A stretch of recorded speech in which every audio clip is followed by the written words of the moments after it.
Once upon a time, there was a world where people walked at night and were not afraid, where churchyards were places of rest, where marble slabs remained firm and solid earth did not crumble and fall away. This is a story about the end of that world.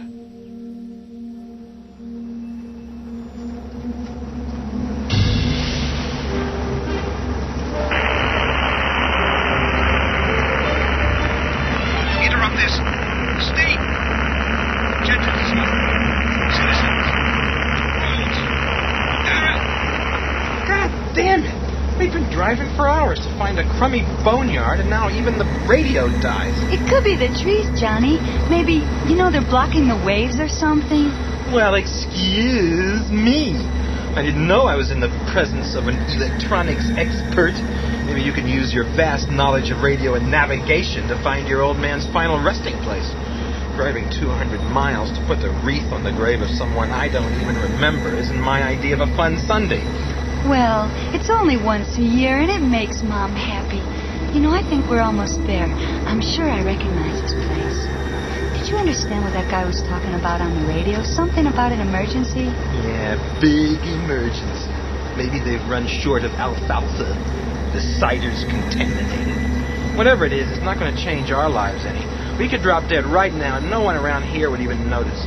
Look, there it is up on the left. If you turn into the drive and go to the top of the hill, it'll be around there somewhere. Do you remember where the grave is? I'm not too sure, and it's getting dark. You're the expert. Look for it yourself. I've been doing all the driving, remember? There it is. Oh, look at all the weeds. Don't these places have caretakers or something? Yeah, and it looks like your prayers are answered. Where? I don't see anyone. That's because he's not really there. He's a spook. He comes out of the grave. Then he hides until you get right on top of him. Then he pounces. He's dead, but he won't lie down. Oh, now I see him. Shut up, he'll hear you. He doesn't care. The dead don't care. The dead don't hear. Did you know that, little sister? When you're dead, the first thing that goes is your eardrums. The worms get in and eat them as a delicacy. Then they use the channels to breathe in. You're disgusting. Look, he's coming towards us. I'm going to talk to him about cleaning up here. Where are you going? Back to the car. You two can fight it out. Excuse me, but do you work here? If you could, what are you doing? Ah, Johnny, help me! Ah! You crazy, degenerate bastard! Get off her! Run, Barbara! Get the car started! Barbara ran, but Johnny didn't. He was too busy fighting the man, if man it was. A man with staring eyes, an oddly pulpy body that absorbed the blows pounding into him. The body that stank more than any living body should. The body that overpowered Johnny's younger, stronger one, ripping out his throat, smashing his skull against a rock, then delving deep inside. Oh, God! Oh, God, where are the keys? Oh, no, Johnny still got them. Johnny, come on. Oh, no. Barbara looked for her brother. She saw him, and the thing that straddled his body, its face smeared with blood. She did not wonder where the blood came from, for she could see the gaping hole in her brother's neck. But she felt no grief, only a mad desire to escape from the figure that now began to shamble towards her, bloody hands outstretched, scrabbling at the windows of the car and leaving pink smears all over them. Somehow, she released the handbrake, put the car in neutral, and her body, thrashing in terror, and the pounding outside set gravity in motion. It began to roll forward, gently at first, then faster, as if it sensed the terror that was behind it, the terror that pursued like a blind robot under the control of an unholy master. But hills don't go on forever, unless they lead straight to hell. Finally, the road leveled, then began to climb upward, and the car slowed, stopped, and slipped back until Barbara pulled on the brake. But the thing behind had no brakes. Frantically scanning the horizon, the girl saw a small farmhouse about 100 yards distant. To the left of the house was a gas pump. Barbara jumped from the car and ran until the solid wooden door of the farmhouse barred her flight. Help! Oh, help me, please! For God's sake, help me! Let me in! Open this door, damn you! Oh, my God, it's open. Where's the light switch? Oh, good. Is anyone home? Please, there's a madman outside. I gotta call the police. Where's the phone? Oh, there it is.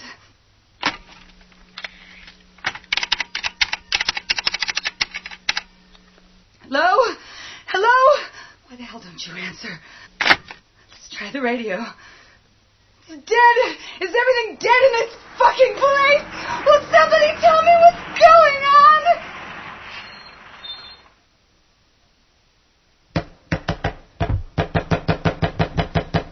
I'm coming! Please help me! There's a madman coming to get me! Keep away from me. Are you one of them? What? Don't come any closer. They're all around. Some of them look like you. What the fuck's wrong with you? My brother's dead and the man who killed him is sitting out under that tree as though nothing happened. You okay? Get inside, quick now. Look, I'm not going to hurt you. I ain't one of them creeps. My name's Ben. Don't worry about that guy outside. There's lots more where you come from. But we'll be okay if I can get some gas. My truck's just about dry. You got the key to the pump? Pump? The gas pump out front. It's locked. Give me the key so we can gas up and go. It's the only chance we got. I don't know what you're talking about. I don't live here. My brother's dead. You're talking about gas pumps and my brother's out there with his throat torn out and the man who killed him is sitting under a tree watching us. You got a friend with him now. Soon there'll be others. They know we're here. See that kindling over there? Now find some newspaper and we'll start a fire. Kindling? Kindling! Wood, anything. They're frightened of fire. I'm going to start a blaze out there that'll burn the rotten flesh clean off their bones if they come too close.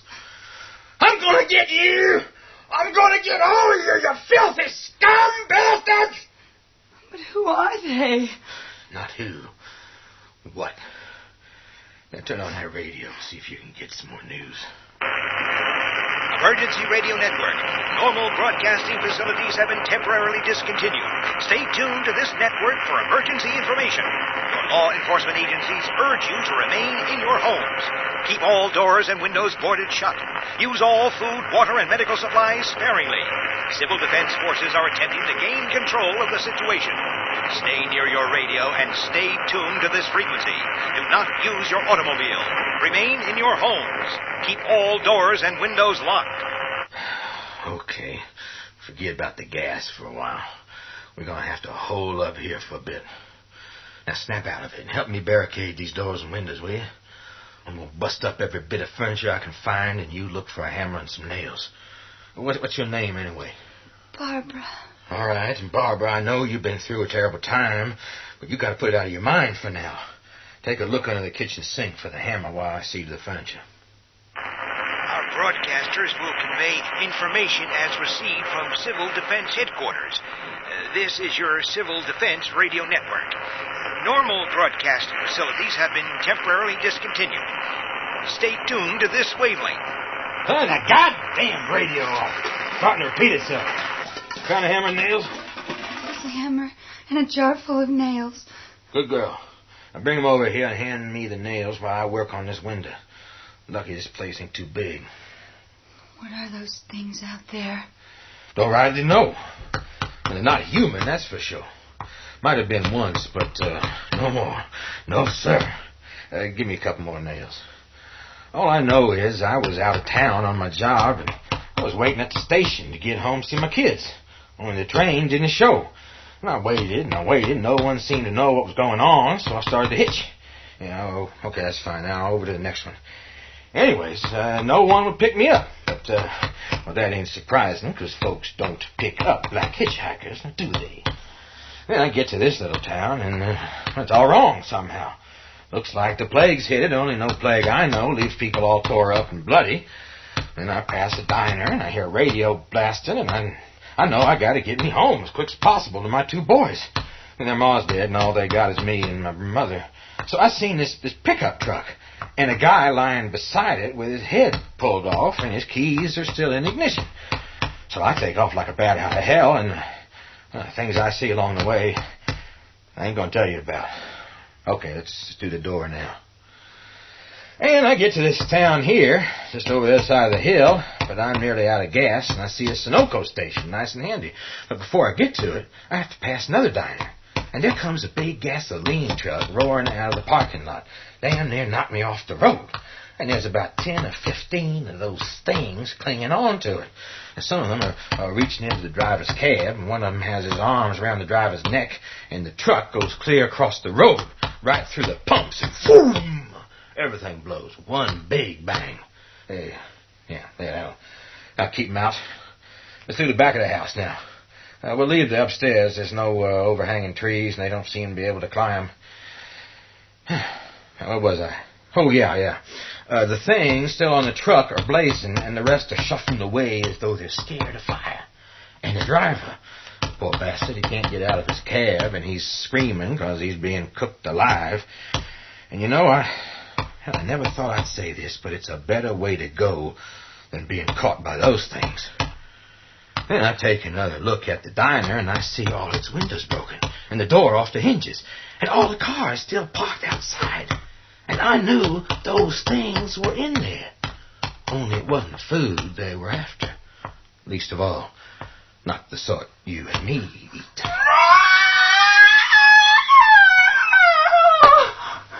Sorry, honey. Had to make you stop. Look, can you hear me? I'm going to carry you upstairs to one of the bedrooms. You'll be safe there. You lie down and rest, and when you feel better, you can come down again and help me. I'm all right. I'd feel safer if I stayed with you. I can't stand the thought of those things outside, waiting. I think I'm going mad. No, you're not. Why don't you take a look around for some wood? Hey, try that closet. There's no wood, but there's something else. Oh, thank God, is there something else? A rifle! See any shells? A whole box. Oh, that's great. You know, this could be a hell of a lot worse. It could. Yeah, turn the radio on, will you? Might be some more news. Latest bulletins from Emergency Central. Up-to-the-minute reports inform us that the siege, which started in the eastern part of the country, has now spread across the entire nation, and reports are that it might be worldwide. Medical and scientific advisors have been summoned to the White House, and Washington informs us that the President is about to address the nation. Yes, ladies and gentlemen, the President. Well, the strange beings that have appeared in many parts of our nation seem to have certain predictable patterns of behavior. In the few hours before initial reports of violence and homicidal attacks, it has been established that the alien beings are human in many ways. Theories as to their origin and their aims have been so diverse that at this point we have to state that these factors are as yet unknown. Teams of scientists and physicians presently have the corpses of several of the aggressors, and these corpses are being studied for clues that might confirm or negate existing theories. The most overwhelming fact is that these beings are infiltrating through urban and rural areas across the nation in forces of varying numbers, and you gotta take every precaution. Attack may come at any time and any place without warning. Repeating the important facts from our previous reports, there is an aggressive army of unexplained, unidentified humanoid beings, and these beings are totally irrational in their violence. They are weak in physical strength and can be distinguished from humans by their deformed appearance. They are usually unarmed and do not appear to be capable of handling weapons. They are not like an organized army, have no apparent battle plan, and can be stopped by immediate immobilization, either by blinding or dismembering. If encountered, they are to be avoided or destroyed. Under no circumstances should you allow yourselves or your families to be alone or unguarded while this menace prevails. These beings are flesh-eaters, and they eat the flesh of the victims they kill. Indeed, the principal characteristics of their onslaught is their depraved, insane quest for human flesh. I repeat, these alien beings are eating the flesh of their victims. We're gonna die! We're gonna die! Oh, shit, we are. You want me to slap you again? I want to get out of here. Well, you can't. We're sealed in, and they're sealed out. And we gotta stay here till things change. That door over there! Yeah, probably leads to the cellar. What about it? It's opening. They're coming to get us! Holy Christ, I didn't check the cellar. Where's the gun? Don't shoot! We're the same as you! That's the first time a white man's ever said that to me. Honest, mister, we're okay. We're from town. My name's Harry Cooper. This young fella's Tom something or other. We've been holed up in the cellar. Yeah, that's right. And I've been up here busting my balls trying to make this place safe while you've been down there all this time all tucked up nice and cozy like. Couldn't you hear the racket we've been making? How are we supposed to know who you were, huh? You could have been those things trying to get in. You couldn't hear the girl screaming? These things don't scream, you know. We're not experts on their behavior patterns, and the walls are too thick to hear anything. Anyway, the racket you were making sounded as though the place was being ripped apart. Wait a minute, you bastard. First, you say the walls are too thick to hear. Then in the next breath, you say you thought the place was being ripped apart. Now, how about getting your story straight before you mouth off? Bullshit! I don't have to take any crap from you. We found a safe place in the cellar, and I wasn't going to risk it for any stranger who happened to wander in. Why don't we all calm down, huh? I'll be calm when I'm safely back in the cellar. Look, mister, they can't get in. Everything's boarded over down here, and the only weak spots are the windows upstairs, and all I need is a little more time to fix them up. You haven't got any more time. Those things are going to get in, and the cellar is the safest place there is. They overturn my car, and they'll bust through your barricades like a knife going through butter. Harry's a bit upset, mister. He's got his wife and kid downstairs, and the kid's hurt pretty bad.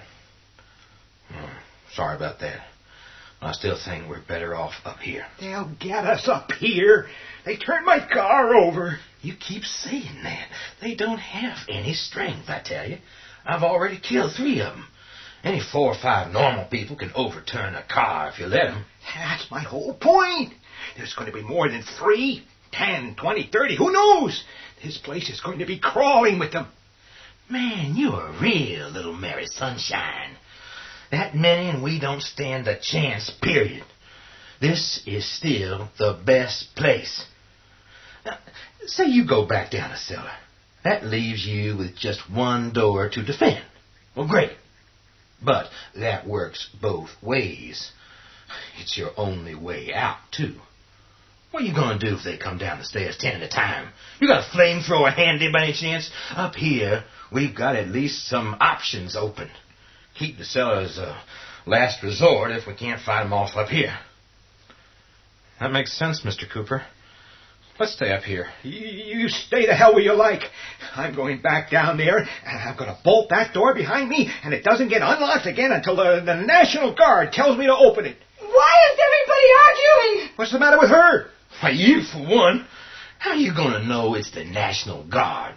Could be them things trying to get in, you know. Don't forget, you can't hear anything down there. Or so you say. Man, you think they've got the time or the manpower to search every house in the country? This thing is all over. It could be weeks before they get here. For that, you could starve them. Go out of your head. Well, you're right, mister. We should stay up here, Mr. Cooper. Are there any more of those things outside, mister? Ben's the name, kid. 6 or 8, I'm thinking. Didn't anyone believe in cremation around here? I'm going downstairs. You stew in your own damn juice. They're coming at us. Ben and Tom ran over to one of the windows where gray and rotting hands were trying to force their way in.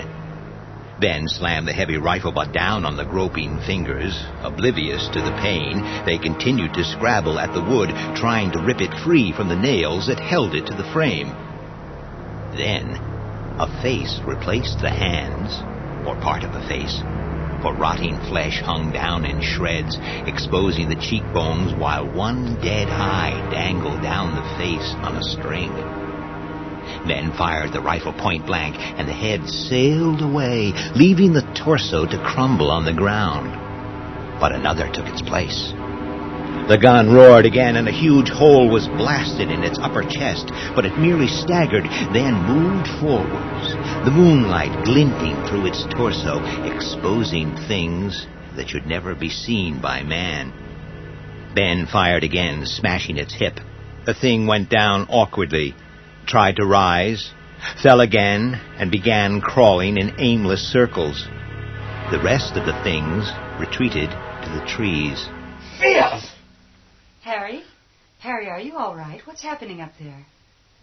It's all right. That settles it. Back to the cellar. Yeah, it's all yours, man. You get out of my sight and rot down there. We'll need food. Oh, yeah? Keep away from that refrigerator, or I'll blow your goddamn head off. You can have your cellar and everything that's in it.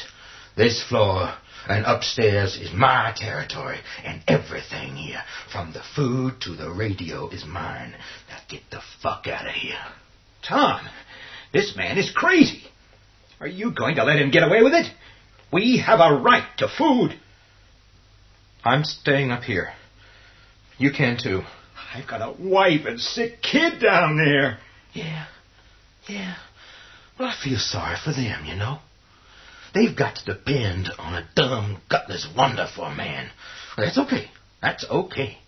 You go be king of the shit pile down there, and I'll be king up here, and we'll see who makes out the best. And if anything happens to us, you can come up here and fight the things for the food. You bastards!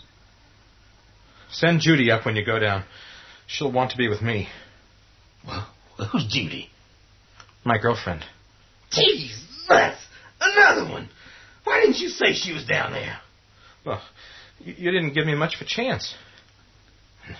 No, kid, I guess I didn't. Judy walked up the cellar steps and into the living room. She was a tall, thin, blonde-haired girl of about 17 and looked as though a puff of wind would blow her away. Tom had a good pair of shoulders on him, but was obviously little more than a kid. Over in the corner, Barbara lay on the couch, eyes closed, in a semi-catatonic state. Ben looked them over, and his insides contracted. 2 nice kids, a crazy girl, and downstairs a whining coward who'd sell you out in a minute, his wife, and a sick child. While outside, he closed his mind and spoke. Hi, Judy. My name's Ben. The girl over there on the couch is Barbara. Her brother got killed out there, and she's still shook up. I'm glad you're here. The more of us, the better chance we got. This door is closed, and it stays closed. It won't be opened again, ever. Go drown in your shit, asshole! He'll starve down there, and his kid's awful sick. Yeah, well, don't worry about him. I know his type. Give him a day or less, and he'll be back up here, whining for food. And I'll give it to him. Not that he deserves it, but because of his family. Harry walked down the steps of his chosen prison. The place had been used as a storeroom, and the walls were lined with heavy cardboard boxes of varying shapes and sizes. Under the ceiling, there was the usual tangle of water, gas, and electricity pipes, and from those were hung thin ropes for clotheslines. These caused Harry to bend over and crouch, fortifying the Gothic image of a hunchbacked jailer on his way to torment his victims, while broken and discarded domestic appliances gave the illusion of sophisticated instruments of torture. Presiding over this scene of marital bliss was Helen, Harry's long-suffering wife. A pretty, faded woman in her mid-30s, she was bent over a sink, wetting a handkerchief. Her 5-year-old daughter lay motionless on an old wooden table. The sound of her breathing was not a good sound. She's got a bad fever. There's 2 more people upstairs. One's a troublemaker, thinks he knows it all. I offered to share this place with him, but he wouldn't listen. And now he's got Tom and Judy on his side. They should have listened to me. Karen needs help, Harry. She needs a doctor. Oh, sure. Nothing simpler. I'll just stroll down to the town, and if any of those things come up to me, I'll say, excuse me, my kid's sick. Let me through with you. They'll understand. You know, I hate you. I think I've always hated you. Harry? Harry, can you hear me down there? Yes, Tom, we can hear you. Helen, we've got food and water up here. Maybe we can help Karen. There's going to be a special message on the radio in 10 minutes telling us what to do. Don't listen to him. He'll get us all killed. Get your slimy hands off me. You haven't got the guts of a louse. I'm going up there. We'll be up, Tom. Okay, it's your decision. Don't blame me if we all get killed. Once more the cellar steps echoed to the sound of footsteps. The door was unbolted from the inside, and Harry and his wife appeared, the former looking sullen, the latter blinking in the strong electric light. My name's Ben. I'm glad you changed your minds. Where's your little girl? She's sleeping downstairs. She's very sick. Judy's in the kitchen. I'll get her to keep an eye on Karen while you listen to the radio. You need a break. Oh, thank you. What's wrong with that girl on the couch? I think she's in shock. Her brother got killed by those things, and she only just got away. Oh, poor thing. Harry, that poor girl's brother was killed. This place is never going to hold. There's a million weak spots all around us. You haven't heard a thing I've said, have you? All you care about is your own rotten skin. If it's that bad, why don't you pick up a hammer and do something instead of bitching and moaning all the time? You can't see a thing with all that wood across the windows. There could be a million of those things out there just waiting to get us. And why doesn't someone wake that girl up? If there's a plan, I want her to hear it with the rest of us. I don't want to waste time later explaining when we could be getting away. You leave her alone, you hear? I'm in charge here, and you take your orders from me, not give them. You wake that girl up before she's ready, and you're a dead man. Citizens are urged to remain in their homes. Those who ignore this warning only expose themselves to danger from the aggressors and from armed citizens who have been instructed to shoot first and ask questions afterwards. Isolated families are in extreme danger. Any escape attempts should be made in heavily armed groups and by motor vehicle if possible. Fire is also an effective weapon. These beings are highly inflammable. Man-defense outposts have been established on major arteries leading to all communities. These outposts are equipped to defend all refugees and to offer medical and surgical assistance. Police and vigilante patrols are in the process of combing remote areas in search and destroy missions against the aggressors. These patrols are attempting to evacuate isolated families, but rescue efforts are proceeding slowly due to the sheer enormity of the task. We now bring you Sheriff C.W. McClellan, Chief of the County Police. Well, folks, things aren't going too badly. We killed 19 of the things today and might have had more. Only my men had to stop to eat and drink. Sheriff, can we defeat these things? Sure we can. All you gotta do is shoot for the brain. Or if you ain't got a gun, just lop their heads off. A machete should do it. Or burn them. Yes, sir, they go up like wax paper if you put a light to them. Only don't let them get too close. So you think you'll have the situation under control? In time. Leastways in our part of the world. Can't speak for anywhere else. They're pretty weak, and the only way they can get you is to take you by surprise, or by sheer force of numbers. Only don't wait around waiting for us to rescue you if you're low on food or in any immediate danger. Now, we'll try like hell to get to you before they do, but it might take days. So if you're a large group, strike out on your own, or hold up somewhere safe and try and get some sort of signal out so we know where you are. You might just set some of those critters on fire and send us a smoke signal. But what exactly are those, critters, Sheriff? Oh, they're dead uns. Right enough. Only what brought them back to life, I don't know. Not my concern, either. My job's to put them back in the ground a second time and make certain they stay there. Thank you, Sheriff McClellan. And now, please remain in your homes with all the doors and windows locked and securely fastened. We will be with you every hour on the hour with updated reports on this national emergency. That was a big help. Don't wait for rescue, but lock all your doors and windows. Stay put and send a signal, but go out if you've got a gun in a car. You might just as well be trying to sort out a screw-up in your checking account. They said they had doctors and medical supplies. If we could somehow get there, they could help Karen. Sure. Carrying a sick child with a crazy lady in tow and the place crawling with those things. I don't think we have much choice. Do you, Ben? The nearest big town is only about 10 miles away, and they're bound to have a checkpoint there. You from this area? Sure. Judy and I were swimming in the lake over there when those things came. We grabbed our clothes, ran over to the house, found the old lady who runs the farm dead upstairs. Then Harry and his family showed up. You know, I didn't even see her. Where is she?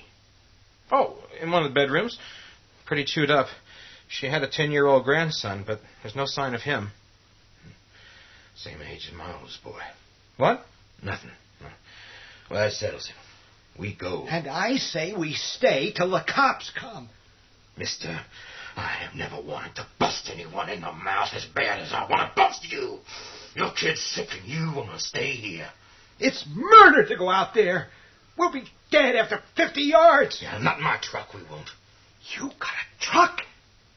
Jesus Christ, why didn't you say so? Yeah, there's only enough gas to get us up to the main road, and the gas pump out front is locked up. You gonna volunteer to go out there and bust it open? Well, the key's got to be somewhere. There's a big key ring down in the basement. Well, get it. Are there any jars down there? Jars? Well, some old fruit jars, I think. Well, get them too, and get some kerosene. We're gonna make some Molotov cocktails. Toss them out the upstairs window and drive those things back so we can get to the truck and the pump. Harry, you'll be responsible for throwing the cocktails and for covering the front door while we get the truck. As soon as we're out of here, lock it up. Then be ready to open up sharp when we get back. I'll need to take the gun then. I've got to have the gun. Like hell you do. What do you think we're going to use outside? And how do I know you and Tom won't just gas up and go? You don't, prick. That's what makes life so interesting. If we leave, you can just go back down your funk hole like you've been wanting to do all along. Now turn on that goddamn radio, and while we're listening, you can be making the Molotov cocktails. I don't know how to. Well, you fucking learn. Tom, you come over here with those jars. You know how? Sure, we learned it in school. Some school. Good evening, ladies and gentlemen. It is now midnight Eastern Standard Time. The latest report from the Walter Reed Hospital confirms what many of us have thought all along. The army of aggressors, which is attacking much of the east and midwestern sectors of our country, is made up of dead human beings. I don't need him to tell me that. Will you be quiet? Dead people from morgues, hospitals, funeral homes, as well as many of those killed during the conflict, have returned to life with an insatiable desire to kill other humans and to feast upon their flesh. What has caused this terrible occurrence we cannot say, but speculation focuses upon the recent unsuccessful space probe to Venus. You will remember that the spaceship, carrying with it a high level of radiation, crashed into the Atlantic Ocean just off the eastern seaboard. We may never know the reasons for the horror we are now experiencing, but we emphasize that the marauders are not from another planet, but are recently dead human beings. They can be killed easily by a gunshot or by heavy blows to the head.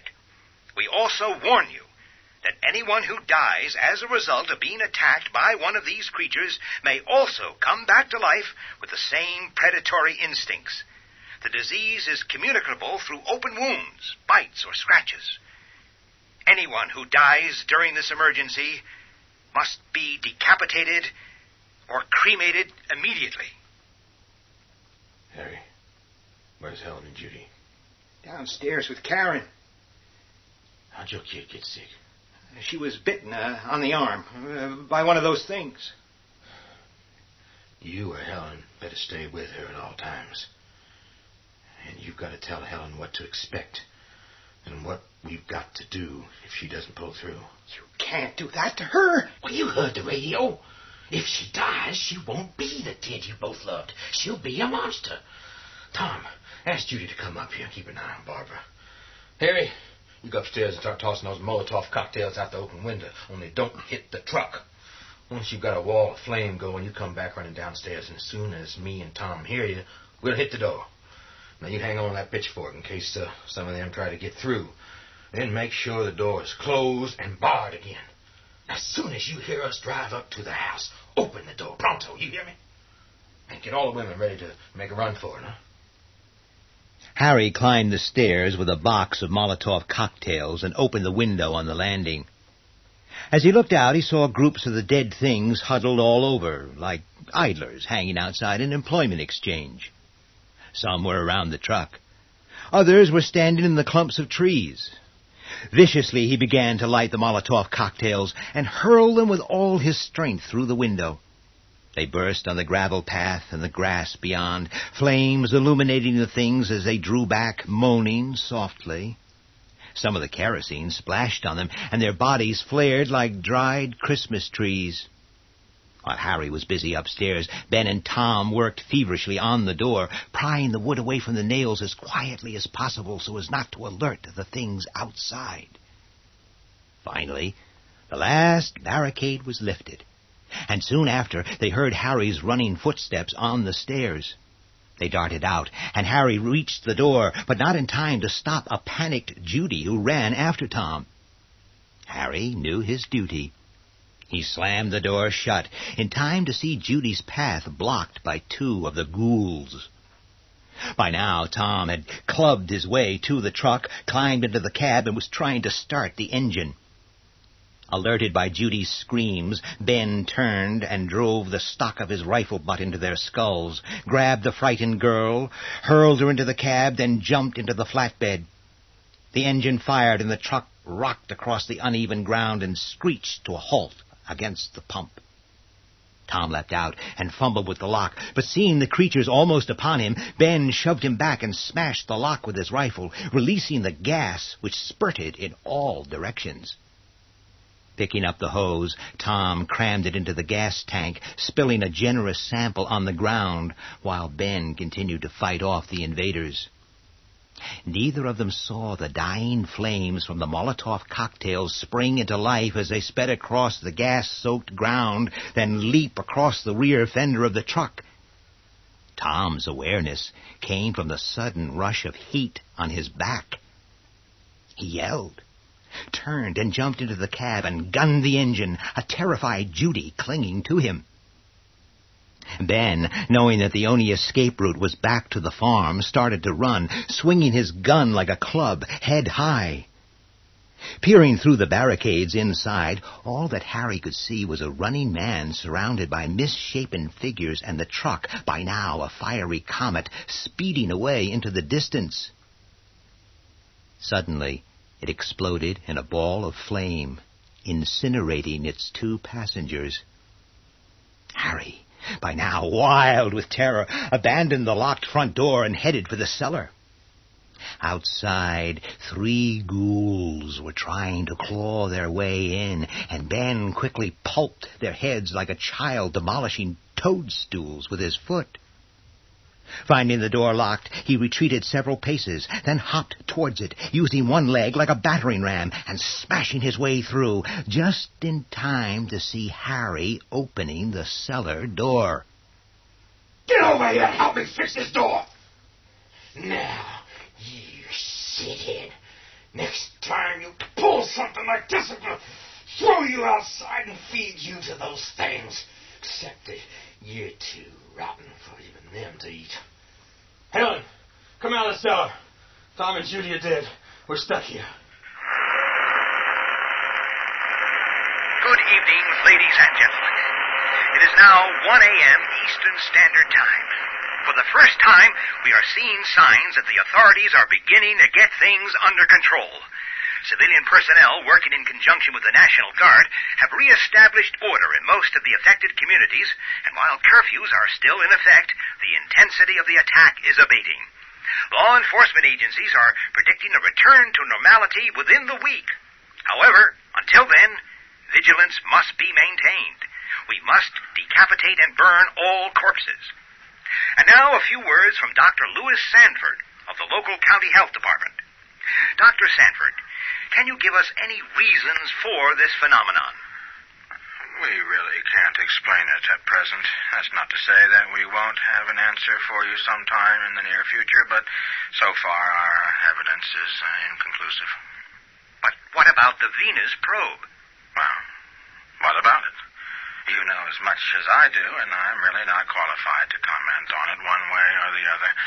As you know, I'm a medical pathologist, not an aerospace engineer. What I and my colleagues have been trying to do is to find a medical or pathological reason for something that is without precedent in history. Most likely the causes are due to a virus or viruses that are unknown to us. They could have mutated or been activated by something like the Venus probe. But will it go on, sir? I mean, will we have to keep burning our corpses? Well, why not?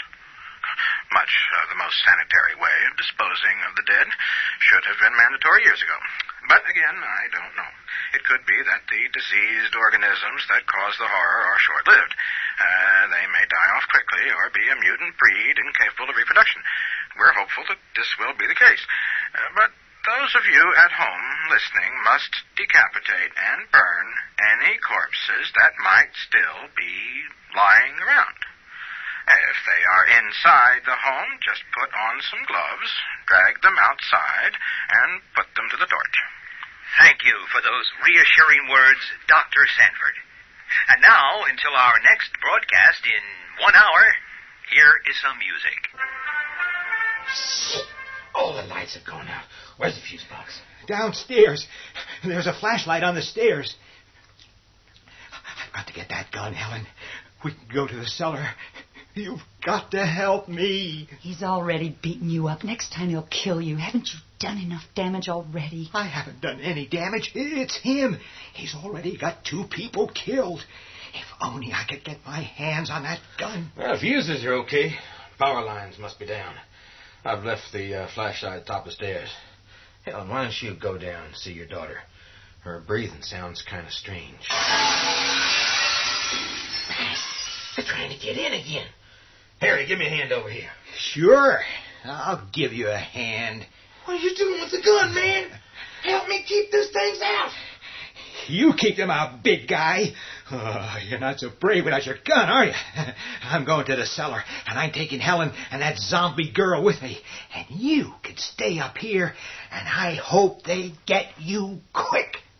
Ben turned towards the window where a number of the ghouls were pounding on the timbers. When one plank was loose enough, Ben ripped it aside, then hurled it like a javelin at Harry. It caught him in the arm, and with a cry of pain, he dropped the gun. Ben pounced, and as Harry backed away, he picked it up, cocked it, and fired, blasting a hole in Harry's chest and knocking him head first down the cellar steps. Helen had no time to be a grieving widow. She had other things to think about. 2 ghouls had succeeded in breaking through the window and had seized her by the hair and neck. Ben clubbed at them, then shot them both in the face. Freed, Helen ran screaming down the cellar steps, falling over the body of her husband in the dark and landing in a heap at the bottom. Oh. Mommy? Baby, is that you? Oh, darling, are you feeling better? Mommy, pick me up. Oh, baby, come to Mommy. I'm so glad that you...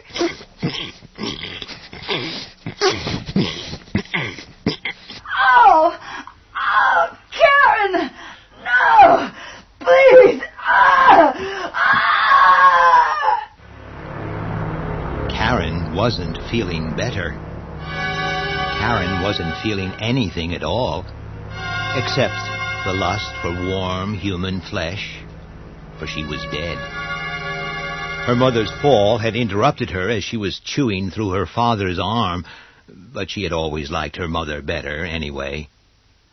As Helen picked her up, the child, in turn, picked up a rusty garden trowel and plunged it again and again into her mother's breast, throat, and stomach.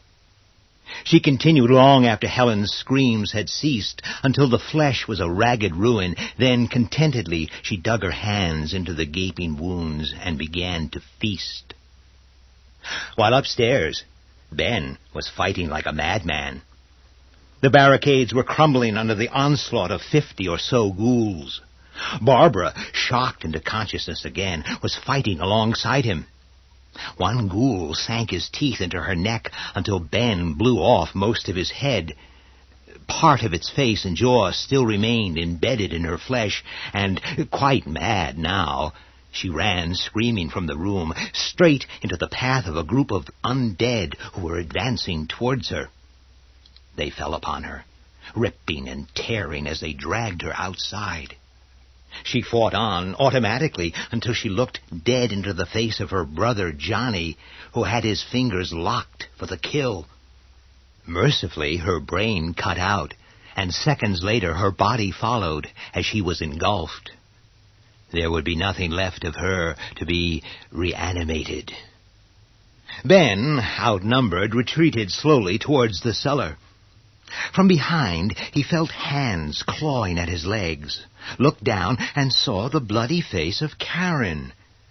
All normal instincts gone, he picked her up and smashed her against the wall, but she staggered to her feet and advanced again, but too late to stop him, leaping down the cellar steps and slamming the door behind him. The door shook and bulged like canvas caught in a strong wind, but miraculously it held against the onslaught. Little by little, the pounding diminished, and from the shuffling noises above his head he deduced that the ghouls were leaving the house to feast on the body of Barbara and to wait easier prey. His fingers closed around the discarded flashlight, and he held it upwards to check out his new territory. The first thing it encountered was the shiny, bald pate of Harry, then his staring eyes and half-chewed arm. But the eyes were no longer staring. One of them twitched, then the other, and slowly the limbs jerked, like those of a man under electric shock therapy. It wasn't easy to hold the light on the thing that wouldn't die and to aim the rifle at the same time, but Ben managed. The bald covering was blown away, and with it most of Harry's brains splashed against the far wall. Helen's body was in a far worse state of mutilation. Karen had an unholy appetite for a 5-year-old. But it, too, began to roll over and play living until a bullet obliterated its face and head. Now there was no one else left. All of them were dead, except him. As he threw down his rifle in exhaustion, he felt a pain in his right arm. Looking down, he noticed, almost absent-mindedly, the torn shirt and parallel lacerations caused by Karen's teeth. So, now his name was on the waiting list of the Undead Club. Sinking into a corner, Ben wept uncontrollably, then, worn out, fell asleep. His last waking thoughts were on his 2 children.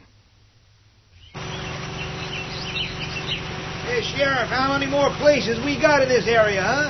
Well, Sergeant, there's another 10 I'd like to finish before noon. We'll meet up with the local patrol cars at the Miller farm. Check it out, then we'll push on. Depending how it is, maybe we'll stop for a break and some coffee there. The men are dog-tired. Uh-huh. Reckon there'll be anybody left there? How the hell should I know? Doubt it. All there is the old lady and her 10-year-old grandson. Depends upon how many of those things are in the area and whether she could get to somewhere safe. We'll know soon enough. Inside the Miller farm, the cellar was pitch dark. The flashlight battery had expired long ago, but sounds were filtering in. Voices. Human voices. Ben awoke and groped his way up the stairs, stopping in sudden terror as his weight caused them to creak. In the distance, the sheriff was supervising the mopping-up operations, shooting the now sporadic figures of the ghouls. Advancing towards him was a group of uniformed men. Hi, boys. Sure glad to see you. How's it going up at your end? Not too bad. Things are under control. Checked out the Miller farmhouse yet? Nah, looks pretty bad. Figured we'd let you take care of that. Oh, thanks a bunch. Why don't you join us in some coffee up there, huh? Delighted. Sheriff, there's a pocket of them down there. There's ghouls all over the place and a couple of abandoned vehicles. One of them's all burned up. Well, you should be used to it by now. Kill them and burn them. I'll be right down. That's it, man. That's the spirit. Don't let any of them get away now. If you can't blow the head off with one shot, don't waste any more bullets. Finish it off with your machete. Then drag him over to the pile there and set him alight. It was now or never for Ben. He eased the bolt back from the cellar door, flung it wide, and rushed out, his momentum carrying him halfway across the room. Still sick with fear, he glanced wildly about. The sunlight streamed through the smashed and partly smashed barricades, but there was no one, dead or undead, on the premises. Outside, the sounds of activity grew closer. A great feeling of relief welled up within him, leaving his legs like jelly. He paused for a moment to regain his strength. Maybe the wounds on his arm were not that bad. In a few hours, he would be safe in a hospital bed. Maybe his boys were okay. Maybe he could get word to them and see them in a day or two. Pumped up with the life-giving force of the morning sun, he crept to the window and cautiously pulled back what remained of the curtain. Hell and damn it, I told you not to shoot. There might still be people in there. Ain't no one in there alive, Sheriff. The place is just about demolished. Whoever was in there is long dead. Well, let's go inside and take a look. Careful now. Yeah, just one body here. Cut off his head, quick. I'll take a look upstairs. You know, I wonder who was here. Whoever it was, they sure put up a hell of a fight. Couldn't have been Mrs. Miller, Sheriff. There's not a trace of her anywhere. Or her grandson. I guess we ain't ever gonna know. It don't matter a damn now, anyway.